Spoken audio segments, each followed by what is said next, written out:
Who was John Lyly? Where was he born? Born in Rochester or Canterbury. Grows up in Kent, grows up at the foot of Canterbury Cathedral. His father and his uncle work in the cathedral. They have about a 20-second commute to get to work. I'm always rather jealous of that commute.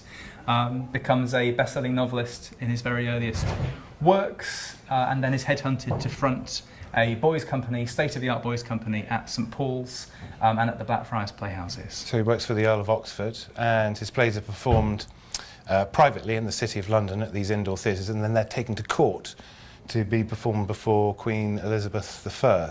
Isn't like the most popular court playwright, isn't he, of the 1580s? And the most popular playwright and non-theatrical writer as well. People can't get enough Lyly. And he's an MP 4 times. He also gets involved in religious controversy, doesn't he? He does indeed. The Church of England are under attack from various pamphlets complaining about their lack of puritanical zeal, and Lyly is one of the people co-opted to protect the Church of England, which he does so in a really quite bizarre style. He writes a beard-obsessed pamphlet about the different personalities one might don by donning different beards in order to defend God and the Church of England. And he doesn't just write plays, he's the sort of producer as well. Is he running the theatre? So he certainly has some kind of proprietorial role within the Playhouse as well. Yeah, whether we think of him as a producer, director, master of the boys, whether he even appeared on stage in the plays, we're not quite sure. His playhouses get closed, don't they? He gets banned. I'm fascinated by this. I don't think we really quite understand what happens, but both boy companies he writes for seem to get liquidated or close.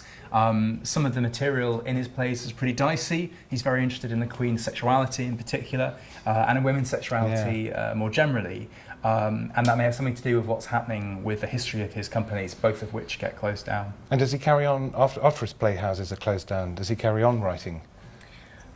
Up till now, the scholarly consensus has been that he must have stopped writing around 1590. Leah Scragg, in particular, wonderful scholar of Lyly in recent years, has been showing us that that's not the case and that he still carries on writing through the 1590s, even into the 17th century. That's very much a phase of his career which is yet to be covered properly. So he's writing progresses and entertainments for the Queen when she's on progress? He is indeed.